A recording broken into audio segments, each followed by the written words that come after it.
I'm being threatened by a man in the ramble. Please send the cops immediately. No, it's you. Now you are. Oh my God! Oh my God!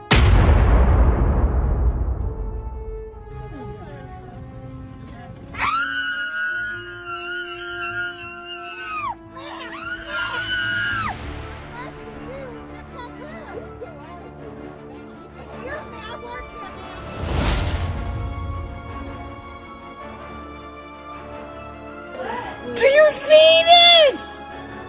Oh my God! I never thought nothing like this would happen to me. I'm gonna tell them there's an African American man threatening my life.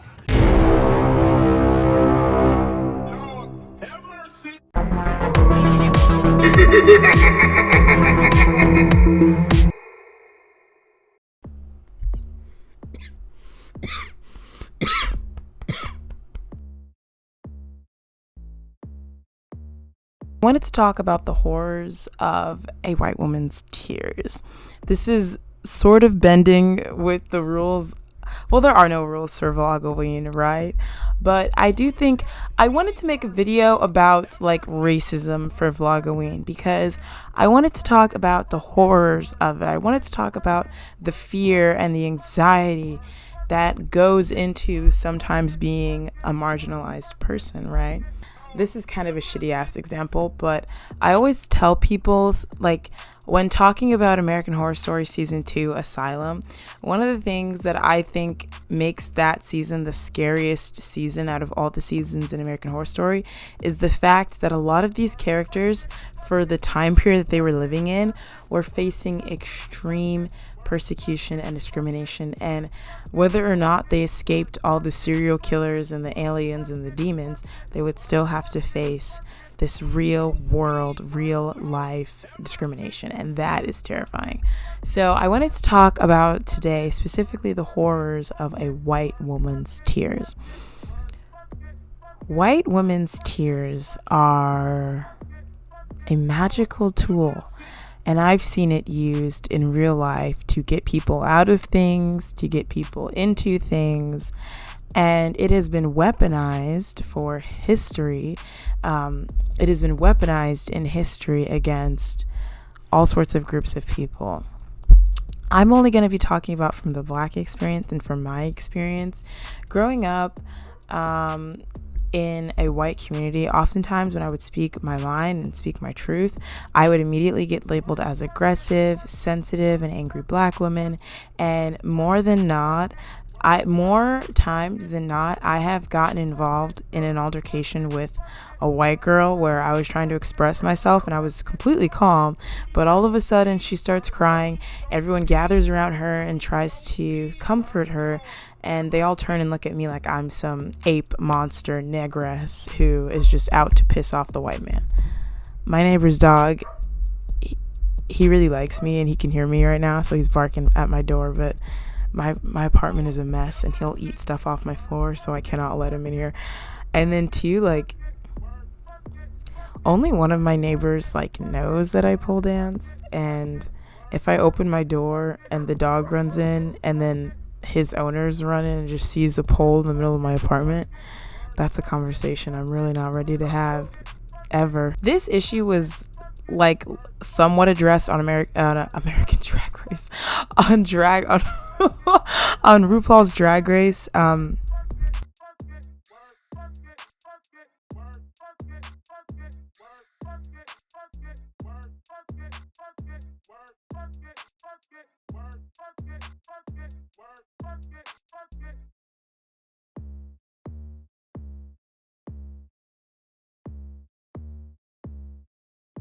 And I thought it was a very interesting topic because finally it was being said out loud, kind of. And like I mentioned, historically, white women's tears have been used for many, many massacres and many, many horrible events. Two that stand out to me the most is the tragic story of Emmett Till, who was wrongfully accused of raping a white woman.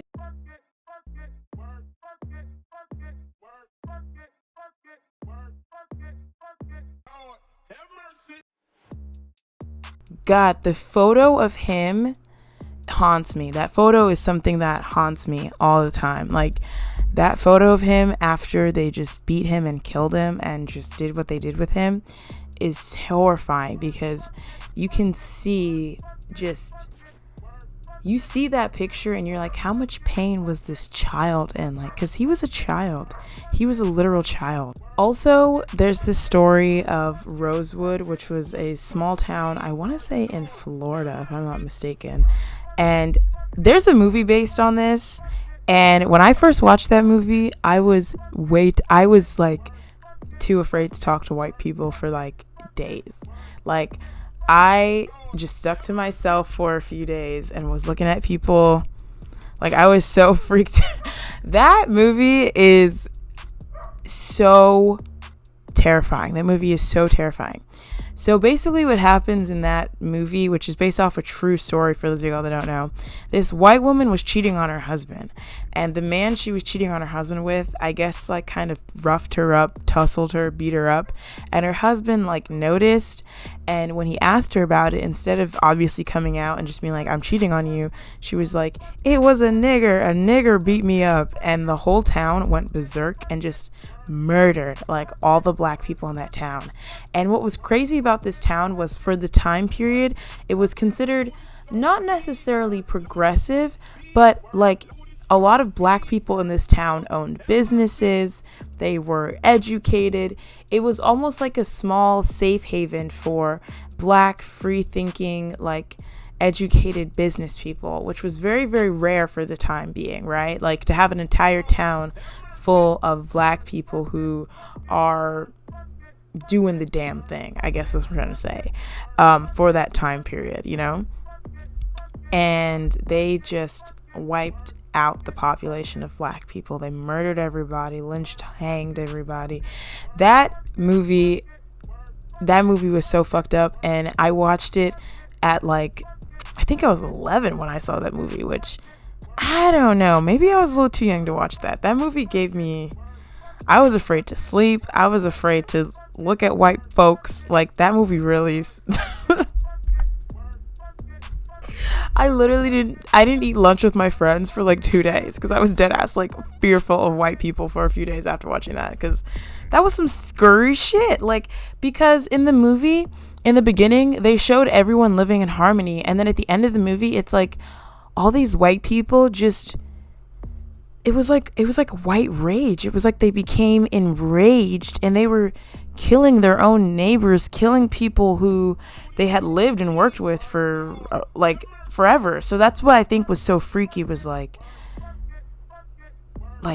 the day before you were hanging them, you were smiling in their faces and you were getting along, you know, and it's like, that's so scary. But those are just a few moments in history where you will see white women's tears just cause a whole heap of problem.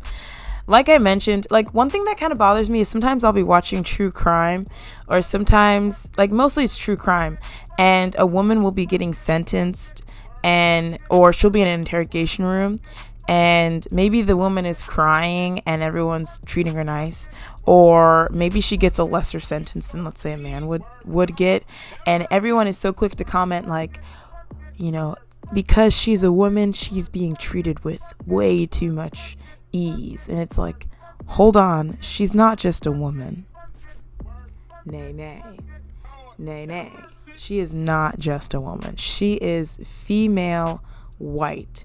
She is a female blanquita, okay? She is a white woman, and there is a difference in the treatment that a white woman gets versus other kinds of women. So let's just keep that real. Let's just,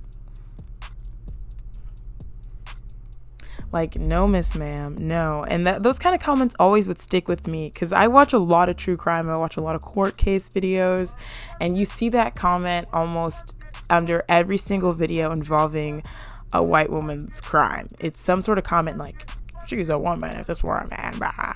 And it's like, she's a white woman. You're seeing the privileges of whiteness, not gender. Like, come on now.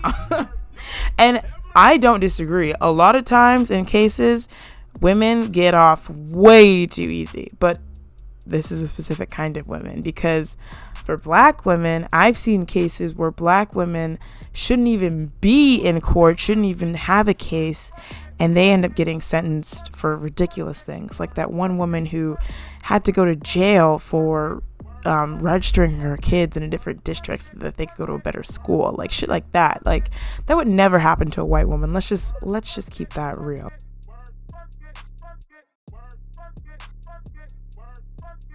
All right, clap if you think she should suffer. Electric chair. I remember seeing that video, or seeing videos of, like, you know, white women crying to the police after they were the instigator in a situation.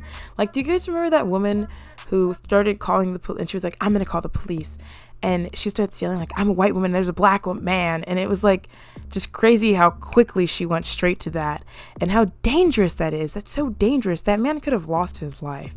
Honest to God, that man could have lost his life because of her words.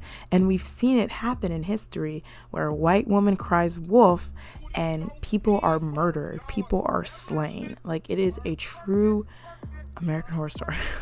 That is such a cheesy, corny thing to say, but it's the true American Horror Story is white woman's tears. Like, Jesus fuck. And the whole reason why this video idea has sort of been in the back burner for a really long time, and when I was planning for Vlogoween, I was like, hey, I could release it now, like this is the perfect time. But the whole reason why I wanted to make this video was actually way back when that TikTok trend of women just making themselves cry was going around.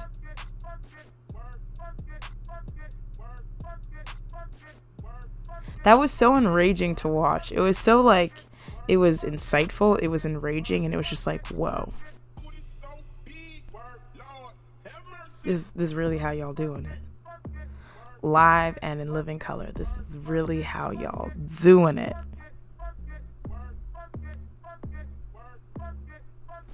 Yup. Okay. But anyways, I think that's gonna be the end of this video. Definitely let me know what you guys thought about this topic, this video, if you guys have had any sort of experiences with this situation. Like I mentioned, I've had this happen to me all too many times. I have been labeled as an aggressive, angry black woman who's just way too sensitive. What is it? Am I aggressive or am I sensitive? Like, pick one, you know? And growing up, this has happened to me so many times where they start crying and then everyone looks at me like I am just some ape in a fucking cage at a zoo, and they're like, you stinky Negro, you made Emily cry. And it's like, okay, whatever. Like, but anyways, y'all, thank you guys so much for watching. I know this is sort of a heavier topic, but it's my channel and I'll do what I want to do what I want to do. Anyways, a huge thank you to my patrons, a huge thank you to my YouTube members and subscribers, and to you for watching. If you guys are enjoying Vlogoween thus far, please comment down below. It means the world to me to get comments, good feedback. If you want to support me further, the link to my Patreon is down below. I also have the link to my Venmo, my Ko-fi, all that jazz.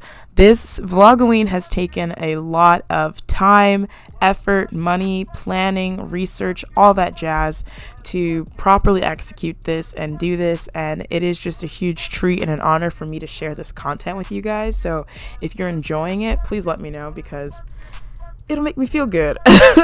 But anyways, I'm gonna get going. Thank you guys so much for watching, and as always, don't forget to like, comment, subscribe, and all that jazz, and I will see you in the next one. Alrighty, y'all, bye.